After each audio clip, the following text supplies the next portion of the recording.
Okay, hi Grace. I'll be calling you down in just a minute. Do you have your PowerPoint set up? Okay, great. We are live. Okay, I want to welcome our television audience and our guests, members, and our interpreter, Jamie, um, to the Mayor's Commission for the City of Omaha, Mayor's Commission for Citizens with Disabilities for the City of Omaha.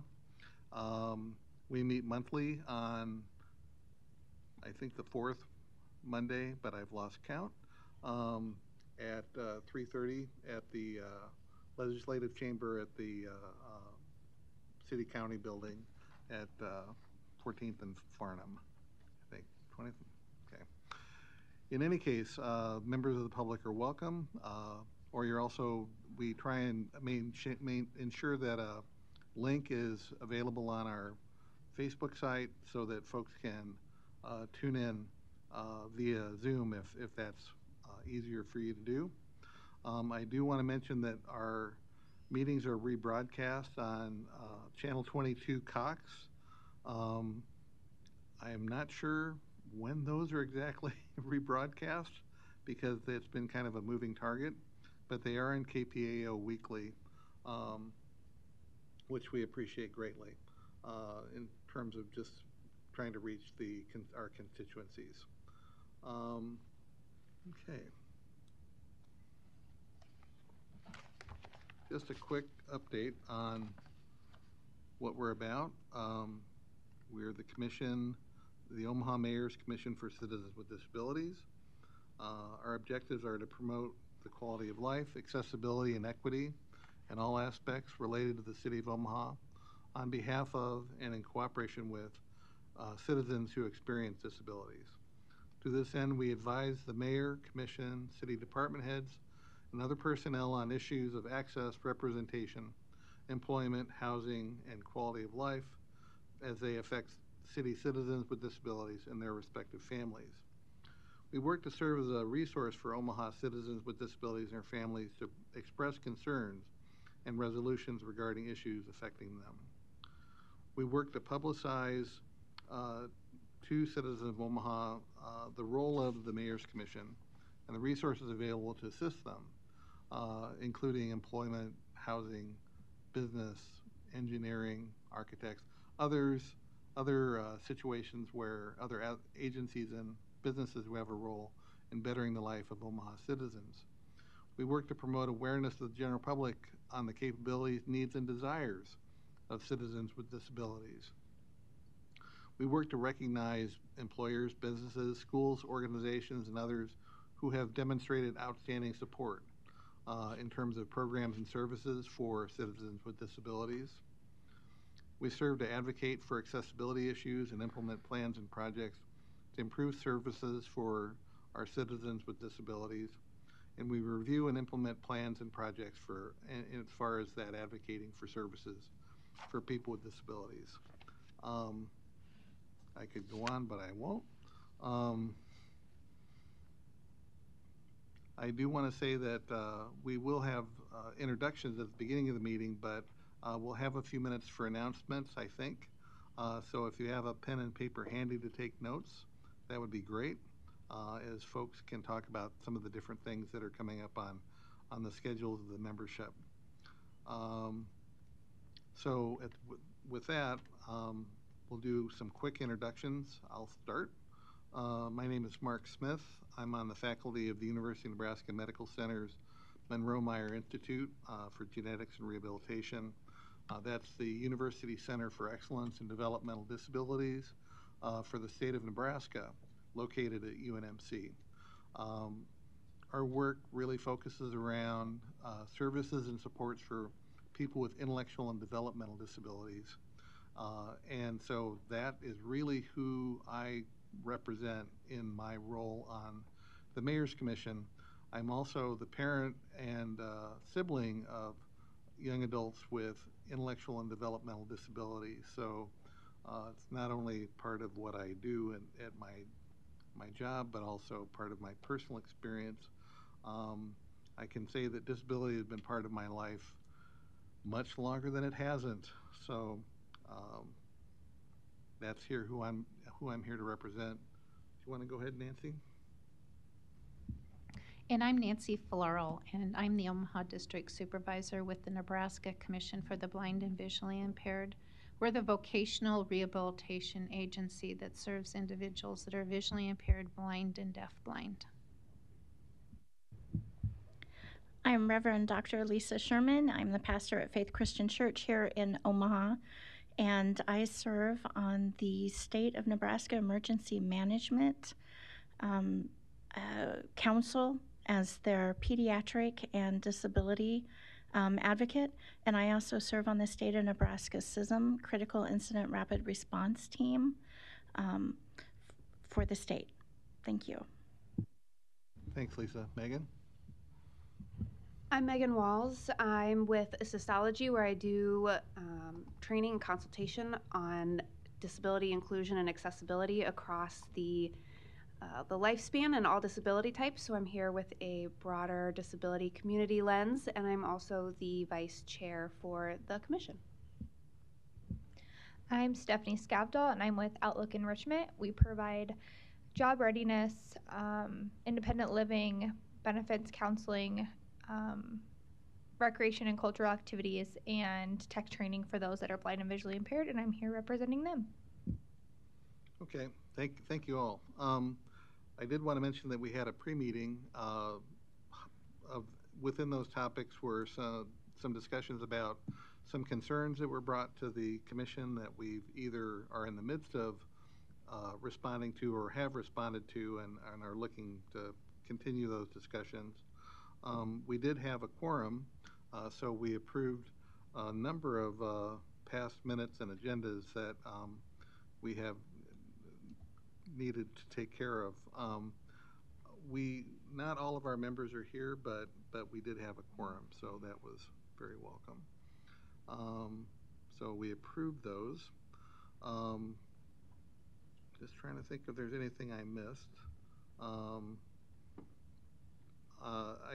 I guess we do have a couple of guests here. I especially want to introduce Ashley Wolf, who's applied to be on the commission and is visiting today. So thank you for being here.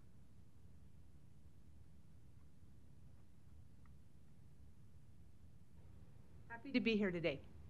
Yeah, thank you. With that, I will introduce, we have two speakers today. The first of which is Grace Young. She's here representing ModeShift Omaha. My best understanding of ModeShift, although people that are online might correct me, which is fine, that ModeShift is focused on the accessibility of our sidewalks and areas where foot traffic is involved. They're doing quite a bit of work in that area, and accessibility being kind of a critical discussion piece for the commission as it relates to city services and supports. We thought that would be a good area of interest to hear more about. So I'm going to throw it to you, Ashley, and like to hear more about your program. Yeah. How do I get the presentation pulled up? Sorry.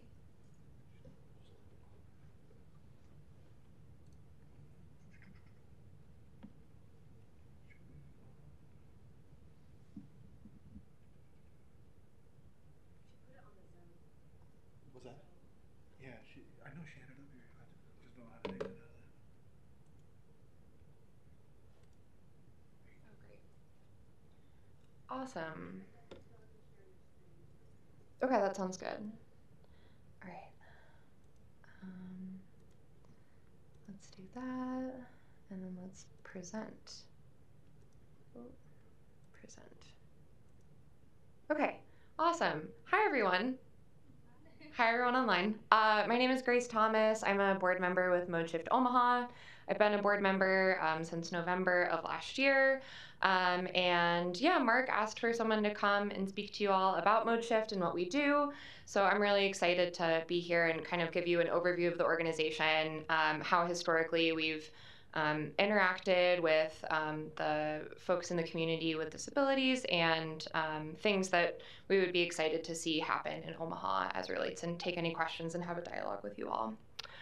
So a little bit about ModeShift. We're a grassroots nonprofit transportation organization. We were founded in 2011.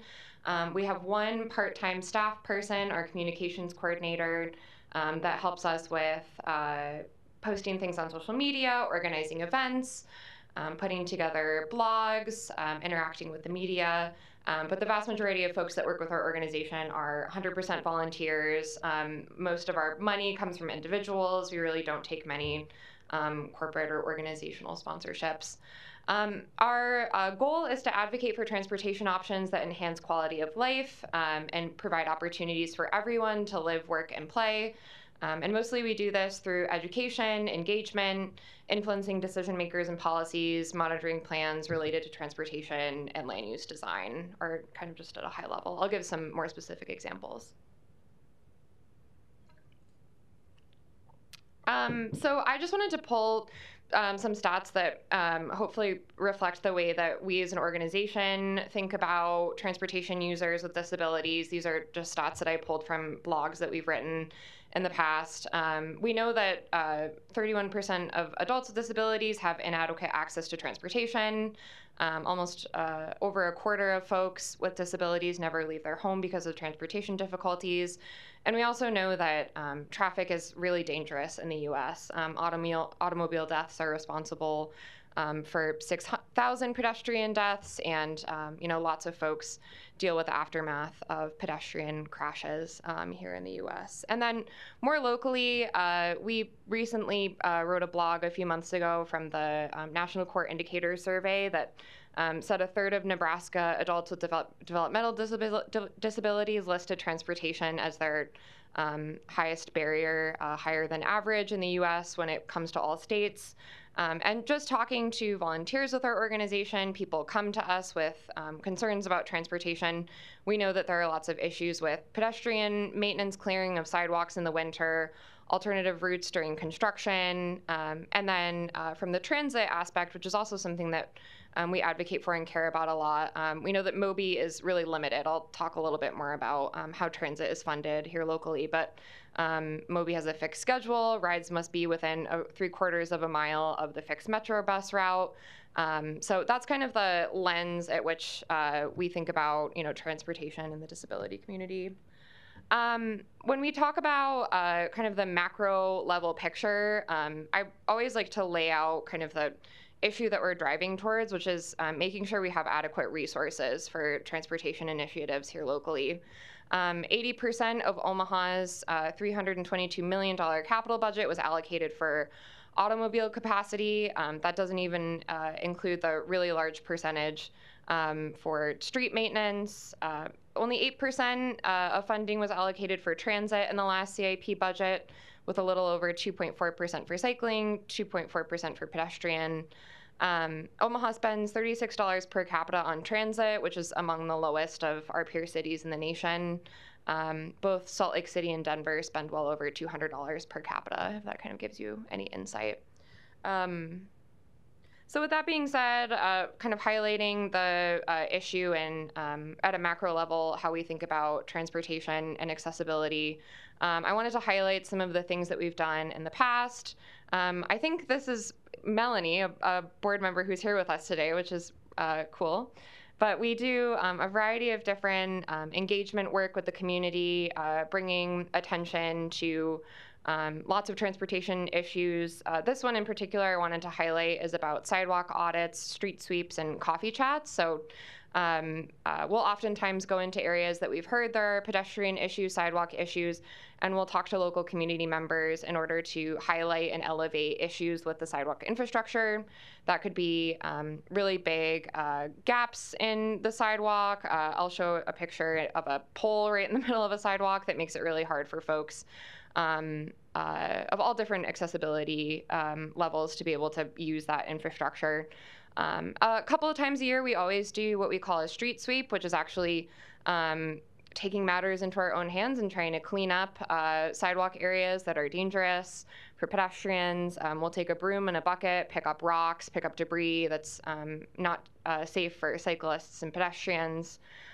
And then we always like to have coffee chats with different groups. I wanted to put a quote from a coffee chat that happened last year. We had a mobility coffee chat with folks who use wheelchairs, other types of accessibility equipment. So really trying to elevate the voices of people who, have a clear understanding of accessibility issues as it comes to transportation in Omaha. We're really excited to have a great grant this year from the America Walks organization to do some listening campaigns with pedestrians throughout Omaha. We're calling it our Sidewalk Stories series. And we plan to highlight stories of those impacted by a lack of sidewalk connectivity, lack of good pedestrian infrastructure locally, and really elevate these throughout Omaha so that everyone has an understanding of why this infrastructure is so important, who's affected when we don't maintain our sidewalks, and so on. So if actually anyone here is interested or has a different perspective on the importance of sidewalks, we'd love to hear your story and highlight that through this grant.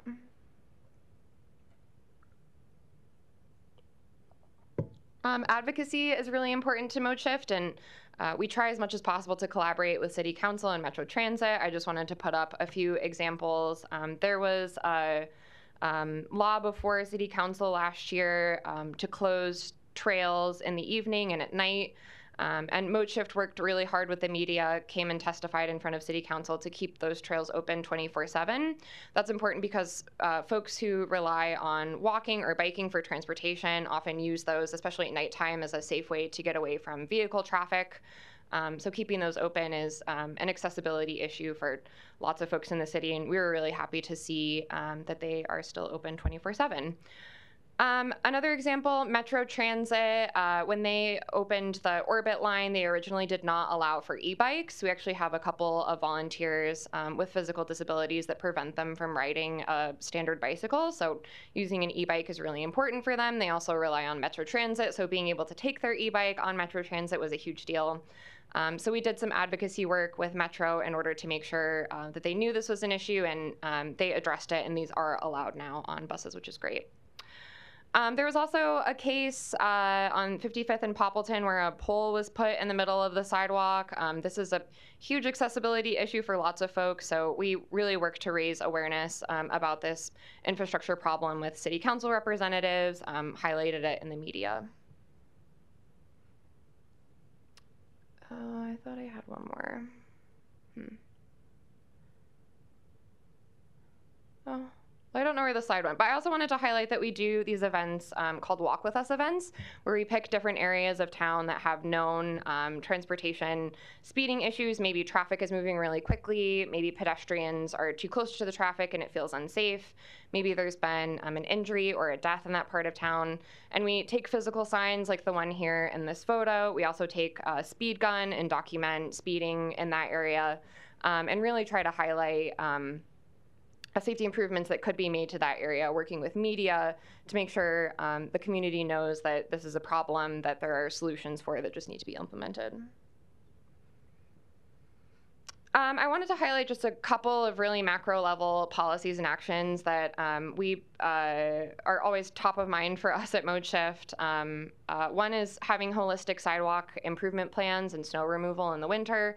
Right now, it's mostly up to the private property owner to take care of this, which means that, especially in the wintertime, sidewalks are really unsafe and very spottily taken care of. So you might have one section of sidewalk that folks are able to traverse, and then another that is really dangerous. So having a unified plan for the city would make a really big deal. I think allocating more CIP budget, as I mentioned right at the beginning of this presentation, to pedestrian, cycling infrastructure, and transit, increasing MOBI's budget, increasing our transit budget at large would make a big difference. And we're excited to hear the outcome of the Vision Zero plan. It says fund Vision Zero plan strategies, but what I meant to say was fund Vision Zero plan strategies. Both are true. We definitely want to see funding for whatever the outcome of that plan is, so that those great strategies can be implemented. We have a lot of really awesome plans here in Omaha. that sadly get put on the shelf, don't get implemented. And we're really excited to see what comes out of that plan be put into action. I know there's going to be some great stuff in there.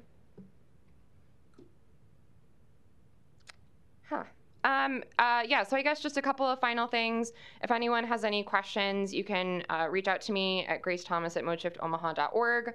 If you're interested in providing any stories for those sidewalk stories, that'd be awesome. We rely on memberships to function, so those are available at modeshiftomaha.com. And I guess other events coming up, we're having a Walk With Us event in the next month that will be posted on our Facebook page. And I'll also be sending Mark and Kat a screen reader available version of these slides in case you want to take a look or have any questions. But yeah, happy to answer any questions, hear a little bit about what you all are working on. Awesome information. I really appreciate kind of the high and low level examples of what you all are doing.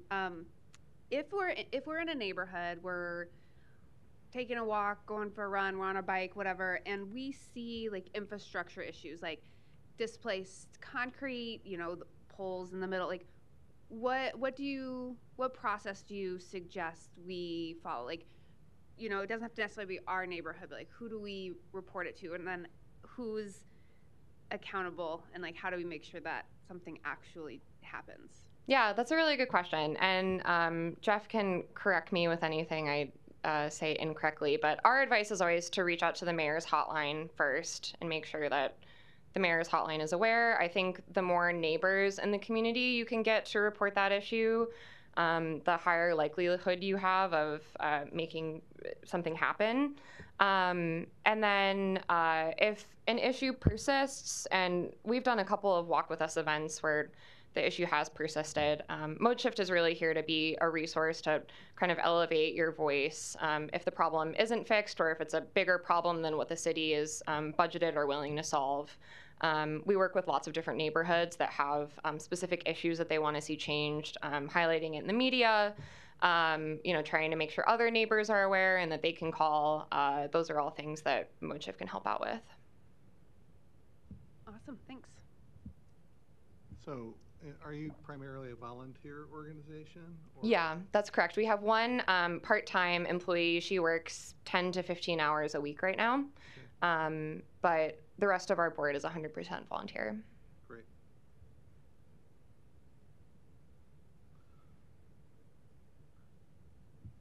I'm really excited to see the work with pedestrians. I think at the beginning of the year, in January, I think there was like 5 pedestrians that were hit. And I think at our February meeting, one of our board members wasn't able to come because she got hit, you know, just crossing the street in her wheelchair. So I think really, you know, raising the consciousness of pedestrians, and, you know, we tend to cater to the cars, you know, but I know that's a big issue for bicyclists, which Mark can attest to too. So. Yeah. So thank you for your work. Yeah, thank you.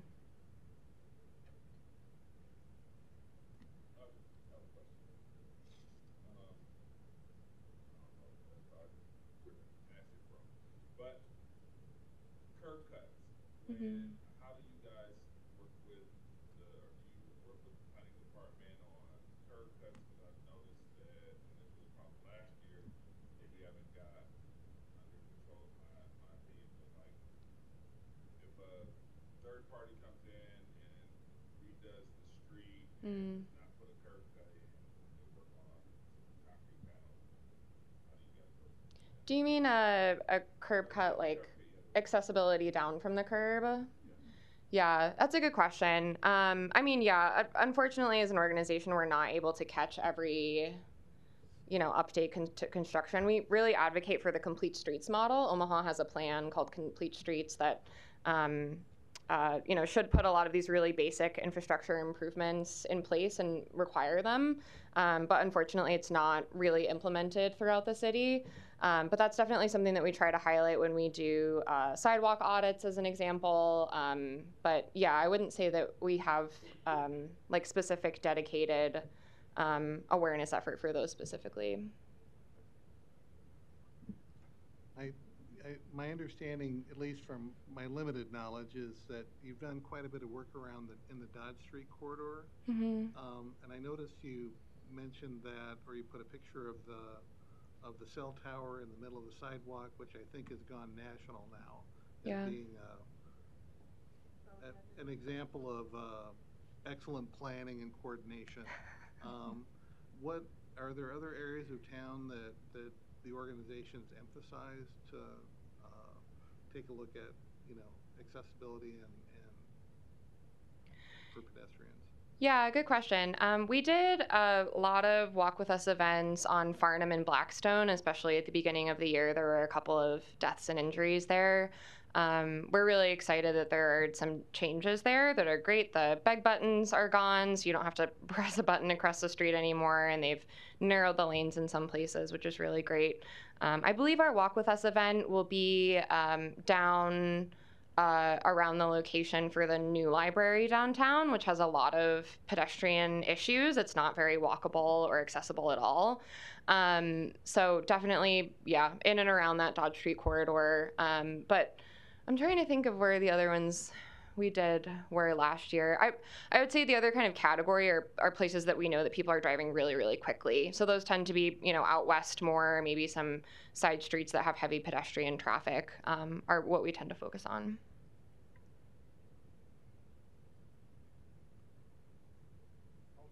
Also, you mentioned I saw on one of your slides the issue of Moby accessibility. Mm-hmm. Are you guys doing anything with that, or was that just an example you were?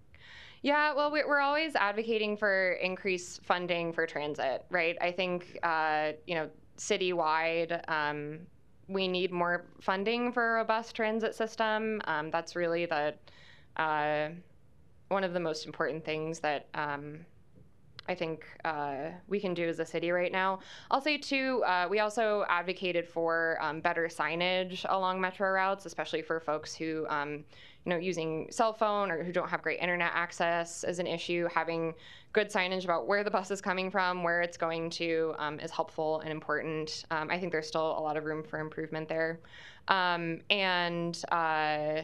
What was my final point? Oh, we're really excited about the move to the Regional Transit Authority that Metro has just made. So I expect in the next couple of years, a lot of our efforts will be in monitoring that, communicating out changes to the public, making sure that board has people who are aware of these issues and are able to advocate for them at a regional level instead of a citywide level.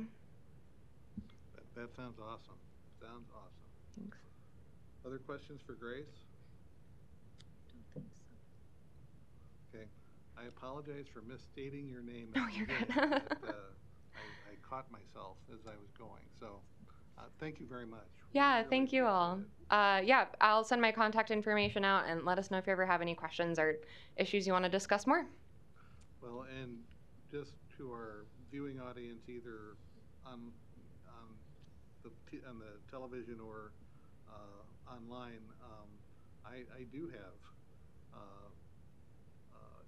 contact information for ModeShift. So if you contact the commission, we can get information to you on how to get in touch with ModeShift. So great.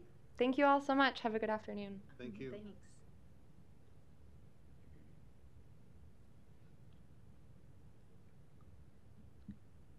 With that, we're going to turn our attention over to an online presenter, Jeff Subchick, who's with the City of Omaha Public Works Traffic Division as the coordinator of the Vision Zero project. And so we're hoping to hear a little bit more from you, Jeff. So you're up. Sure. Yeah. Thank you for that introduction. And sorry, I meant to be there in person, but yeah, came down and just had some technical issues. So I'm back up here in my office. So yeah, I've got a little presentation here to share with you guys.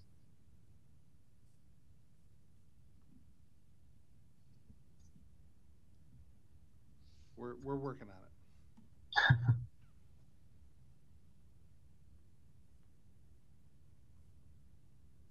All right, can everybody see that?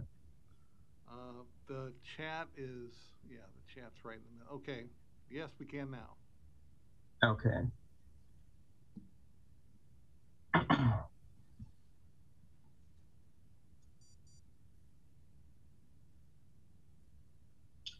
So yeah, again, thanks for having me again. My name is Jeff Septrick. I'm the Vision Zero coordinator for the City of Omaha in the traffic department for Public Works.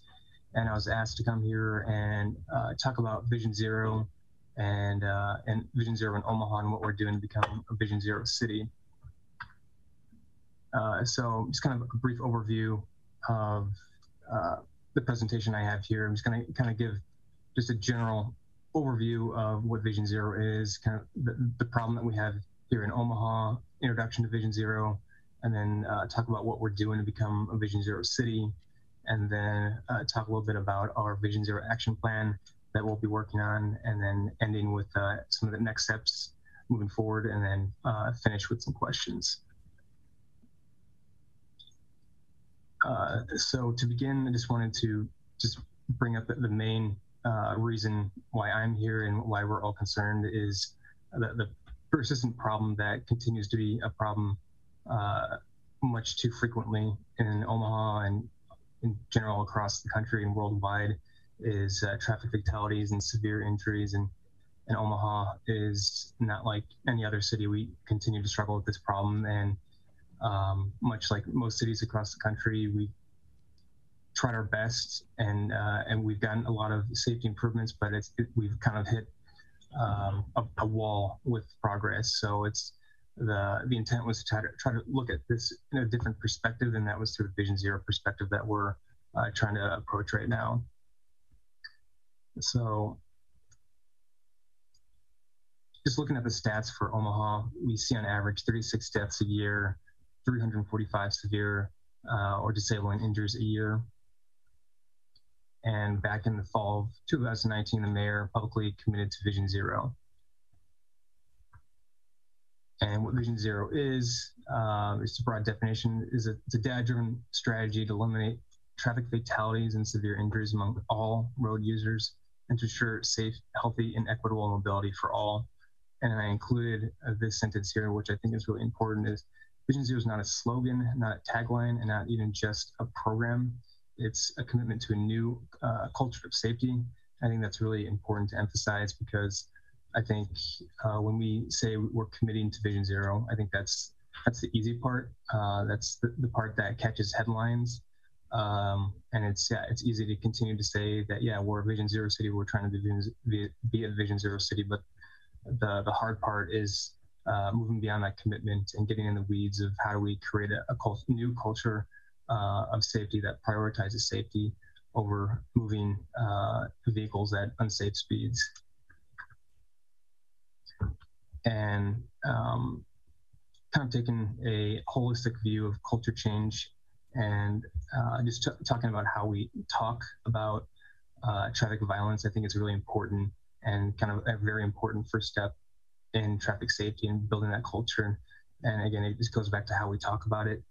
We shouldn't be talking about it and calling when a vehicle crashes into somebody and there's a fatality, we shouldn't call it a traffic accident. We should be calling what it is. It's a crash. I mean, accident sends a message that it's not preventable. It's something that just is kind of par for the course with the way our transportation system is set up, and it's something that we have to accept when in reality accidents are actually the result of the systems that were created, decisions that were made in budgeting and policy and so forth. And when we move to more of a terminology that revolves around crash, that sends an important message that the kind of violence that we're seeing on the streets is unacceptable and it is 100% preventable. So there's one thing that you take out of this presentation is to think about the words that you use when you're talking about this topic, and try to get the term accident out of your lexicon and start referring to it as crash, because that's really what it is, and it shows the intentionality that we don't accept this and it needs to change. So in the Vision Zero network across the country, there's over 52 cities that have committed and are part of the network, and Omaha is trying to be the 53rd community throughout the country. And there's some really great news that happened here just earlier this year when the federal government, the Federal Highway Authority decided, or I'm sorry, not decided, but committed to 0 deaths as the one and only goal, which is monumental for the country, and also it's monumental for cities that are committing to Vision Zero or committing to a goal of 0, and they have action plans, because with this commitment by the feds, there's now billions of dollars that are tied behind that commitment, which is huge for cities like Omaha that, yeah, we struggle with finding funding for commitments like this, and to be able to fund the projects that we really know will have a significant impact on the safety outcome for the public and getting us to 0. So when there is this kind of funding available, it's really important that we pursue this kind of grant funding in the future. So when we're talking about Vision Zero, I think one of the really important keys to it is to kind of think about what is the most important tool that saves lives and reduces serious injuries on our roadways. And that tool is speed management. I mean, when you just dumb everything down and just, if you had to talk about one thing with Vision Zero, it's speed and the effect that it has on the human body and the need for us to reduce impacts to tolerable levels. So I think this graphic, you do research on this topic and you'll see a lot of graphics like this, and the percentages are always off by a little bit. They're all a little different, but it's all pretty much telling you the same message. Where, so if you're hit by a vehicle that's driving 20 miles an hour, person, their chances of surviving that impact is 90%. And then if you go 10 miles an hour faster at 30 miles an hour, that chance of survival goes down to 60. And then once you hit about 40 miles an hour, just flipping the cards here, you now have an 80% chance of a fatality and only 20% chance of surviving that collision.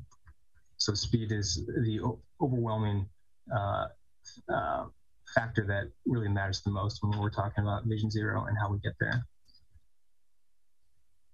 And speaking of how we get there, Vision Zero is really built on the foundation of the Safe Systems approach. And what the Safe Systems approach is, it's the idea that we need to work and have safe road users, safe vehicles, safe speeds, safe roads, and post-crash care. And those systems are all working together and supported by the principles that death and serious injury are unacceptable, humans make mistakes, humans are vulnerable, responsibility is shared, safety is proactive, and redundancy is crucial.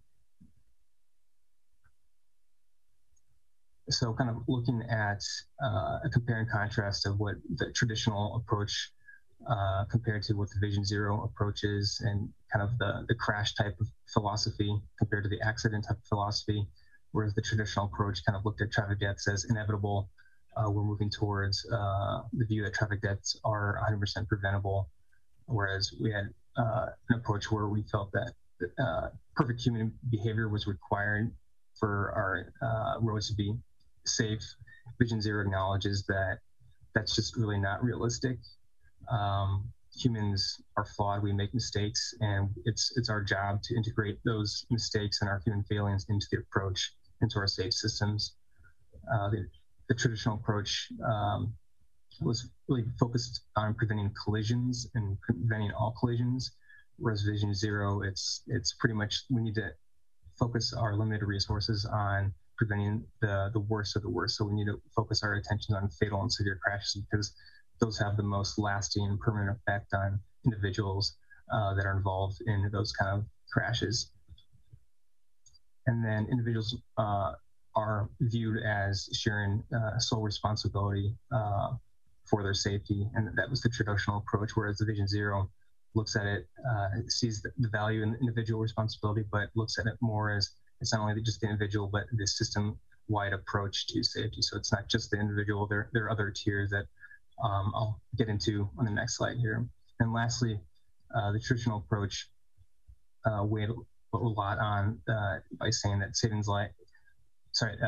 traditional approach is more in line with saying that saving lives is expensive, where Vision Zero says saving lives is not expensive. So what I was mentioning earlier with the safe systems and So they operate with an upstream system, safe system approach to safety. And so what that means, and instead of being reactive after something happens, we go in and evaluate and see what happened and try to correct whatever issue there is. If there is an issue that caused that we can do something to prevent that from happening again. We're looking more kind of upstream to look at issues before they become traffic fatalities or serious injuries. So looking upstream instead of downstream, being proactive instead of reactive. And with the safe systems approach, it's kind of it's taking a look at where we can provide the most safety improvement with the most amount of effort, with the greatest amount of results. And where that's located is at the top of the area where we've got your influence in policy and legislators and changing organizational practices. Those are the two areas that you can have the most effect on the most the larger area parts of the city, and where, especially if you have limited budgets, it's important to be very strategic about how we spend money. So that's where it comes down to. We need to make our decision makers educated on what the issues are, so we can make more educated, informed decisions on how to best allocate resources to where these problem areas are. And then in the middle of this triangle, you'll see the fostering of coalitions and networks, educating providers. Those are all very important. So bringing together partnerships and bridging together like-minded institutions or organizations that all have a similar mission, and seeing how we can work together to achieve the safety results that we're all looking for. And then on the lower rung here, it's the kind of the promoting individual safety and education, strengthening individual knowledge and skill sets. Again, this is important as well, but again, we're looking at what has the most effect citywide, and just statistically speaking, these educational events, while very important, they just don't have the kind of results that we want to have, especially if we're going to get to Vision Zero. And again, that's why prioritizing the top two rungs here are important, because they have shown that that's the area that has the most influence to create the kind of safety culture change that we need. So how a safe systems approach would actually work when it comes to safe mobility is, I think this is a pretty good visual of how it would work. So you have your system planners and your policymakers, and they're responsible for prioritizing safety and design, policy, and budgets. And then you move down to the individual road users. So they're responsible to follow the rules, so drive the speed limits or go under the speed limit. Watch out for road users when you're making turns. If you're pedestrian, follow the traffic signals, go to locations that are the safest to cross, and follow all the rules of the road that are in there to make you safe. However, there are always caveats. And then on the other end, there is, so if road users do make mistakes, the design and policy analysts analyze the issue and try to find safety improvements. So once a problem does happen, analyze it and see what could be done to try to change this. And then we go back to the system and planners and policymakers to prioritize whatever was found out as like, hey, we can fix this by changing this policy or changing this kind of design standard. And then just the cycle continues until eventually we do get to a point where we get to zero. So working to become a Vision Zero city, the most important thing is that first year, which we're going to be doing to create a Vision Zero action plan, which we have to have in order to become an official Vision Zero city to join the Vision Zero network. And some common themes that we'll see in our action plan that just about every single city has in their action plan are some of the things I've listed here. And it's just broadly speaking. So we'll assess our current safety situation in our system. So we'll have a very data-driven approach to developing a high injury network. And what a high injury network is typically statistically, just about every city, it's usually about the same. It's like the top 5 or 7% of the roads that have 50 to 70% of your severe and fatal crash injuries. And so it's identifying those high injury networks and putting as much resources as possible into those, because that's going to have the biggest bang for our buck. We're going to build leadership and partnerships, as I was mentioning earlier. So looking for similarities with organizations, nonprofits, other partner agencies, and other departments that typically don't work together. And yeah, bringing them all together because we all share that same common goal of safety for the public. Identify and build common understanding of challenges and opportunities, both internally and externally. So internally, that's going to be a lot of just internal departmental meetings where we just kind of have kind of just candid conversations about where we think we're doing well, where we're not, and where we have opportunities for improvement, and just kind of challenging each other on things that we are doing or things that we could be doing, and kind of listening to possible other ideas and how to possibly do better, or just come up with completely brand new ideas on how to progress forward to get us to zero. Prioritizing equity and community engagement. I'll speak to that a little bit later, but that kind of is very, very important. Equity is in the news so frequently right now, and as well as it should be, and bringing the community in to share their voice with decision makers and policymakers is very important for this entire process.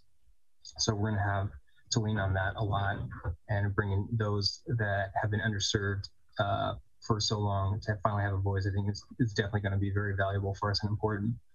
And as I mentioned earlier, managing speeds to safe levels is paramount to our success, and that's going to be a common theme throughout the action planning process. And then lastly is setting a timeline to achieve zero traffic deaths and serious injuries.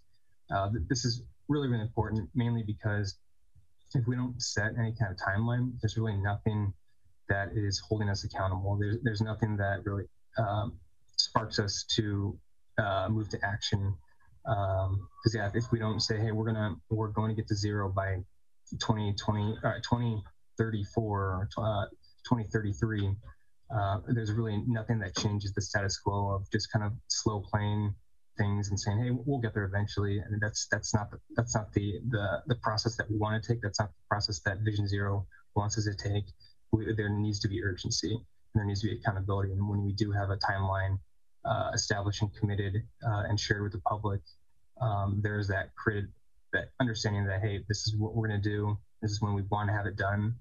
And we need to be held accountable. So yeah, please, we're going to inform you throughout the process, and we're going to let you know when we're kind of behind our schedule and what we're doing to get where we need to be. And as I mentioned previously, I was going to touch upon the prioritize equity again. But so if we follow data, it's inevitably going to take us to that area of equity and prioritizing it, because when we identify our high injury network, pretty much all the data is showing that it's going to be in our communities of concern. So that's pretty much our areas in the city that have been underfunded, which is typically our older people, people of color, communities of disadvantage that they're at low income, have one car or don't have a car, rely on public transit, rely on sidewalks, a lot of vulnerable users, and yeah, just a lot of areas that just haven't seen a lot of investment. Those are just so happen to be also the areas that have a lot of a very disproportionate amount of severe and fatal crashes. So that's likely going to be where a lot of our attention and effort is, and that's also an area where the federal government really wants us to see us investing a lot of our dollars, and that's where, fortunately, we'll be getting a lot of money is when we do prioritize these areas, so we can make them as safe as possible. So when we're talking about Vision Zero, I think overarching theme in all of it is just this idea of universal mobility, and accessibility is, I think, tied in, tied into just about everything that we need to be doing moving forward. Not just considering trying to build to just the minimum standard. We need to be more proactive in how we think about the fact that really at any time in our lives, we're going to need accessibility. And we can't just think about, oh, well, there's the ADA requirement, we have to do this. We have to think beyond that, hey, regardless of your age, your natural ability, your health, your socioeconomic status, and your ability to afford a vehicle or not afford a vehicle, you need to use the sidewalks, you need to have accessibility, you need to be able to have a public transit system that's accessible and connected and is has the proper kind of signage, that was mentioned earlier in the other presentation, that can steer people in the right direction of where they need to be to get mobilized and be able to move to where they need to be. So this universal mobility concept, I think, is very important for us to be able to serve the community as we should, to provide that safe mobility for all users. And we're going to get there through Complete Streets, which has been a relatively new design concept for the city that was, I think, permanently adopted several years ago, and we're slowly trying to build this complete street policy into our design standards moving forward. It's still a work in progress, but in a nutshell, it's pretty much accommodating all users and acknowledging that the space needs to be allocated for everyone's needs. So space for people to use the sidewalks, and not just your bare minimum, but where possible, we need to provide as much as possible, because again, depending on your ability, if you have a wheelchair or if you just have you have a hard time just walking around, you need assistance, or if you're walking in groups, the more space that you have to separate yourself from vehicular traffic, the better. So, and also safe spaces for bikes that are not only just safe but connected, that make sense, that are well designed, and you understand the routes, how to get from point A to point B, and space for cars, but also the space for cars that doesn't enable cars to be able to move at unsafe speeds. So a lot of traffic calming measures that are going to be very important for us moving forward, to have safe speeds and have roads that are engineered to enforce the speed limit it's designated for, mass transit space for that, and having that being accessible, as well as just not only just accessible, but having that being on time and coordinated well with the city with any kind of design project or road project. I know that's an area that definitely needs some improvement with the city, and that'll be definitely discussed through our Vision Zero action plan, is just that better coordination between Metro and the city when we do have complete street road projects, and then shared mobility, and then also just space for, as this mentions, creative comfort. So more of your kind of street furniture, your kind of your place making settings, just understanding that big picture, the road is an ecosystem. Everything is working together, and we want to get that proper harmony. And I just on the side there, I wrote that, I mean, the biggest challenge here that not only we have, I mean, everyone has, every municipality has, is just balancing the needs of all because of limited funding. And that's something that we're definitely gonna have to evaluate moving forward, is how we budget for complete streets and how we budget for roadway expansion and road repair and sidewalks. And these are all issues that I don't have the solution for right now, and it's going to take a lot of collaboration between a lot of people, a lot of departments, to come up with the ideas that we are going to need to have for us to be able to have a complete street policy that we can really double down on, for us to have safer roads and accessible and connected roads that benefit the public, that can get us to zero. And just, I mean, if we can do it right, this is kind of this is the general concept idea of what our complete street system could look like, that will enable safer speeds, that affects everybody, that once we get these streets to accommodate more users, that inevitably will slow traffic down, and make people feel like, people that are driving feel like they're not driving on a highway, but more of a denser urban environment that requires them to be more conscious of their surroundings and more aware of their speeds and the possible vulnerable users that are coming into contact with them as they're driving. So next step, we're going to be looking, right now we're trying to finalize our contract with the consultant team that we're bringing on board to help us kind of build capacity and build this plan. And that's estimated to be hopefully done come August or September of this year. And then once the process starts, there'll be a lot of public engagement, and that's going to be going on throughout the process. And then plan development, and then plan review, and there'll be a lot of that public outreach. So kind of opportunities to review the plan and get some public input is going to be invaluable for us moving forward. And we're looking at probably a late summer timeline for that. And then hopefully we'll have our plan finalized and adopted in the fall of next year. So on that, if anyone had any questions, I'd be happy to answer. We probably only have time for about a question or two, Jeff, so I'll open it up.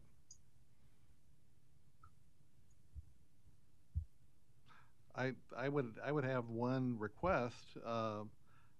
Given that this planning and this process really impacts our citizens with disabilities, I think, in a major way, would it be reasonable to just ask that you periodically update the commission with your progress in terms of the planning and outcomes?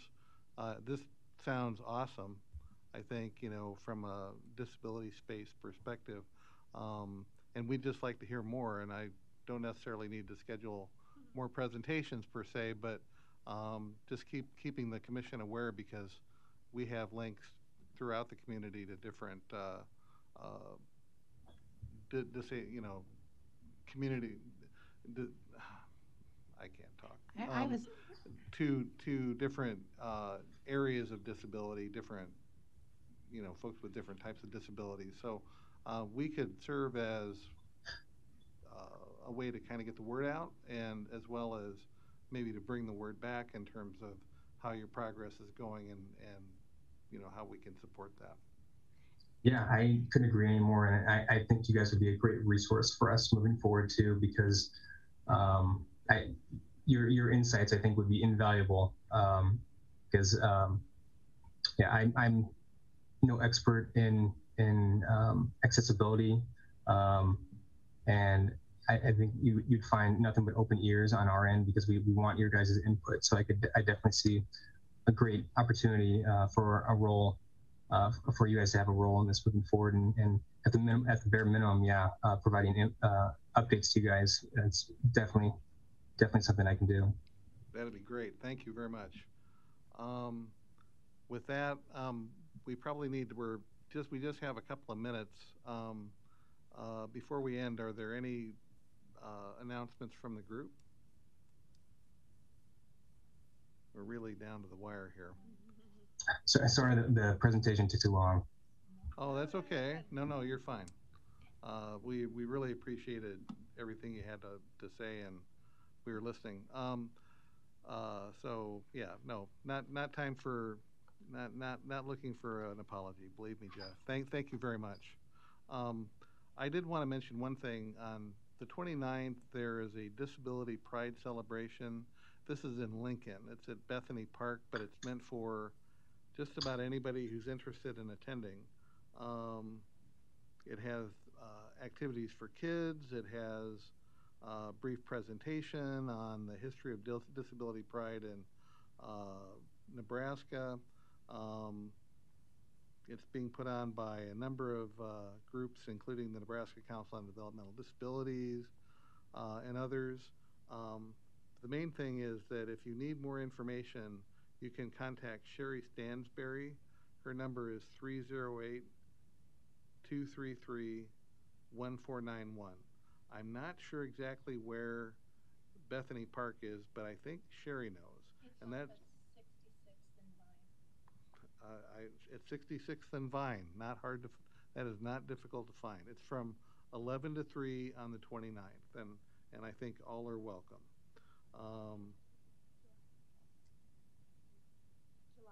July 29th. So in the next few days. So time to get the word out. Next month. That's right. We're in June. Never mind. So you have a whole month to plan. Boy, I am just on my game here.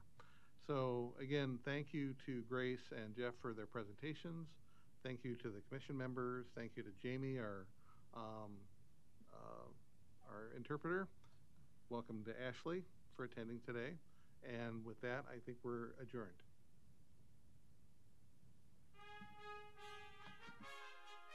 And thanks for everybody who attended online.